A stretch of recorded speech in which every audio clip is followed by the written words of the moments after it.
بسم اللہ الرحمن الرحیم۔ آج کی جو میری ویڈیو ہے یہ حج کی فضیلت کے حوالے سے ہے۔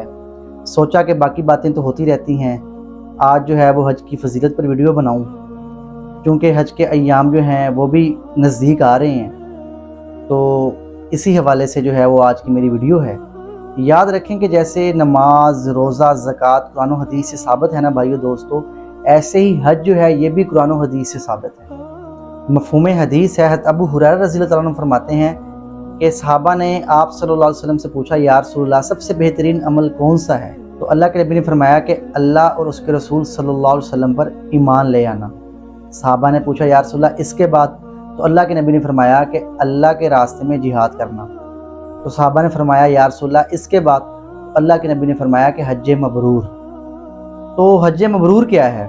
یاد رکھیں بھائیو دوستو، وہ حج جو ریاکاری سے پاک ہو، شہرت سے پاک ہو، گناہوں سے پاک ہو، اور جس حج کی وجہ سے جو ہے انسان کے اندر نیکی کا جذبہ بڑھے، آخرت کی فکر بڑھے اور دنیا سے بے رغبتی بڑھے، تو یہ حج ہے حج مبرور، جس کو حج مقبول کہا جاتا ہے کہ اللہ تعالیٰ نے اس حج کو جو ہے وہ قبول فرما لیا کہ انسان جو ہے وہ برائیوں سے نیکیوں کی طرف چلا گیا۔ حضرت ابو ہریرہ رضی اللہ عنہ فرماتے ہیں کہ آپ صلی اللہ علیہ وسلم نے فرمایا کہ جو حج فسق و فجور سے پاک ہو تو اس حج کی وجہ سے اللہ تعالیٰ انسان کے تمام گناہوں کو جو ہے وہ مٹا دیتے ہیں، مطلب کہ انسان ایسے ہو جاتا ہے جیسے کہ ماں کے پیٹ سے ابھی نکل کے آیا۔ تو بھائیو دوستو، کتنی بڑی فضیلت ہے کہ حج کرنے کی وجہ سے انسان کے پچھلے تمام گناہ جو ہیں وہ معاف ہو جاتے ہیں، اور اگر ساتھ توبہ کا بھی تڑکا لگا لیا جائے تو پھر تو کوئی گنجائش رہ ہی نہیں جاتی کہ انسان کے کبیرہ گناہ بھی معاف ہو جاتے ہیں اور صغیرہ گناہ بھی معاف ہو جاتے ہیں۔ اس میں یہ نہیں ہے کہ 1 سال پچھلے گناہ معاف ہو جائیں گے یا 2 سال کے معاف ہو جائیں گے، ایسا بالکل بھی نہیں ہے، بلکہ تمام عمر کے جو گناہ ہیں سارے کے سارے جو ہیں وہ معاف ہو جاتے ہیں۔ حضرت عمر بن عاص رضی اللہ عنہ فرماتے ہیں کہ جس وقت میرے دل میں ایمان کا نور اٹھا نا، تو میں فوراً آپ صلی اللہ علیہ وسلم کے پاس آیا، تو میں نے کہا، یا رسول اللہ اپنا دست مبارک جو ہے وہ آگے بڑھائیے اور مجھے جو ہے وہ مسلمان کر دیجیے۔ تو اللہ کے نبی نے اپنا ہاتھ جو ہے وہ آگے بڑھایا تو حضرت عمر بن عاص نے اپنے ہاتھ کو پیچھے کی طرف کھینچ لیا۔ تو اللہ کے نبی نے پوچھا، اے عمر تو نے اپنا ہاتھ جو ہے وہ پیچھے کی جانب کیوں کھینچا ہے؟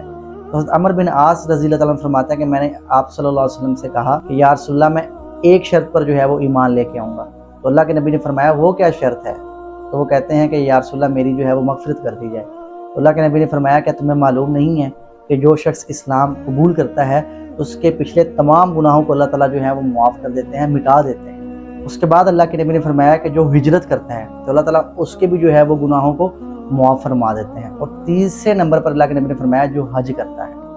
تو بھائی دوستو، کتنی بڑی نعمت ہے کہ حج کی وجہ سے جو ہے انسان کے تمام گناہ جو ہیں وہ معاف ہو جاتے ہیں۔ یاد رکھیں کہ اگر آپ صاحب استطاعت ہیں تو آپ کے اوپر حج کرنا فرض ہے۔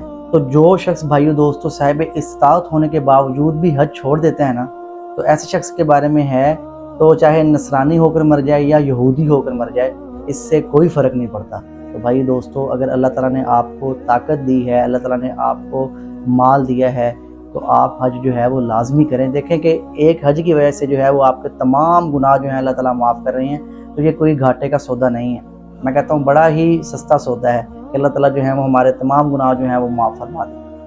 مفہوم حدیث ہے، آپ صلی اللہ علیہ وسلم نے فرمایا کہ حج جو ہے نا یہ افضل جہاد ہے، اور امی عائشہ صدیقہ رضی اللہ تعالیٰ عنہ فرماتی ہیں کہ جب سے مجھے یہ حدیث پتہ چلی نا، اس کے بعد میں نے کبھی حج نہیں چھوڑا۔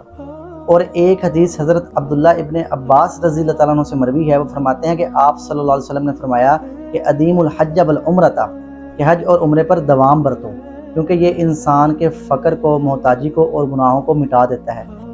مطلب بھائیو دوستو یہ ہے کہ حج کرنے کی وجہ سے اللہ تعالیٰ انسان کے فقر کو جو ہے وہ ختم کر دیتے ہیں، محتاجی کو ختم کر دیتے ہیں اور گناہوں کو جو ہے وہ مٹا دیتے ہیں۔ تو بھائی دوستو، یہ کتنی بڑی نعمت ہے کہ انسان کا جو ہے فقر و فاقہ ختم ہو جائے، محتاجی ختم ہو جائے اور گناہ جو ہے وہ مٹ جائیں، تو وہ صرف اور صرف حج کی بدولت ہے۔ یاد رکھیں اگر آپ خرچہ کر کے حج کرنے کے لیے جا رہے ہیں تو اللہ کی ذات صرف ہمیں دیکھتی ہے۔ اگر ہم حج پر تھوڑے سے پیسے لگا رہے ہیں نا، یاد رکھیں کہ اللہ تعالیٰ اس سے ڈبل ٹرپل تو کیا 700 1000 گنا جو ہے وہ اللہ تعالیٰ ہمیں دے دیتے ہیں۔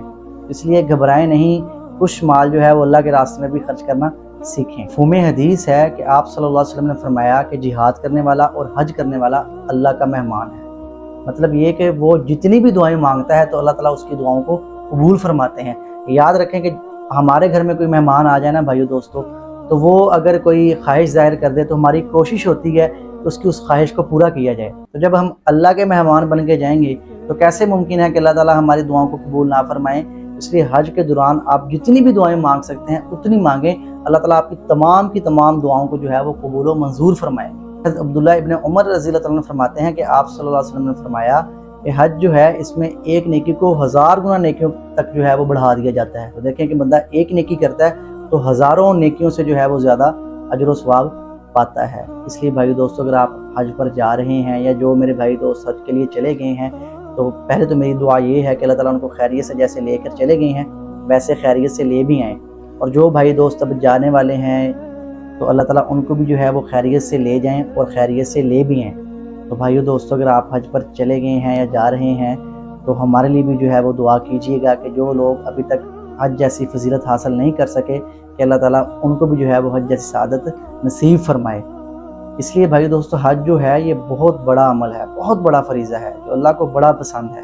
میں سمجھتا ہوں کہ حج کا جو مطلب ہے نا وہ یہی ہے کہ اللہ تعالیٰ کے لیے خود کو جو ہے وہ ذلیل کر دینا، رسوا کر دینا، یہ ہے حج کا مطلب۔ یاد رکھیں جو حج کو جہاد کہا گیا ہے نا بھائی دوستو، وہ اسی لیے کہا گیا کہ اس کے اندر انسان اپنے نفس کو جو ہے وہ مار دیتا ہے، کہ انسان جو ہے وہ بجائے شیطان کے کاموں میں لگنے کے اللہ تعالیٰ کے حکموں کو ماننا شروع کر دیتا ہے۔ تو سب سے اہم بات بھائیو دوستو یہ ہے، حج جو ہے وہ ہمیں ایک تو اللہ کی یاد دلواتا ہے، دوسری بات یہ ہے کہ جب ہم حج کر کے واپس آ جائیں نا اس میں زیادہ سے زیادہ جو وقت ہے وہ پھر اللہ کے لیے جو ہے وہ خرچ کریں، کیونکہ جب آپ اپنا وقت اللہ کے راستے میں خرچ کرتے ہیں تو اس کا مطلب یہ ہے کہ آپ کا حج جو ہے وہ قبول و منظور ہو گیا ہے۔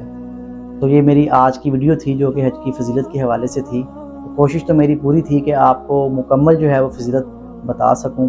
تو بھائیو دوستو، خود کے لیے بھی دعا کریں، میرے لیے بھی دعا کریں، اور جتنے لوگ جو ہیں جو خواہش رکھتے ہیں کہ حج پر جائیں، اللہ تعالیٰ مجھے، آپ کو، ہم سب کو جو ہے وہ اپنے گھر بلانے کی سعادت نصیب فرمائے۔ آمین۔ جزاک اللہ خیرہ۔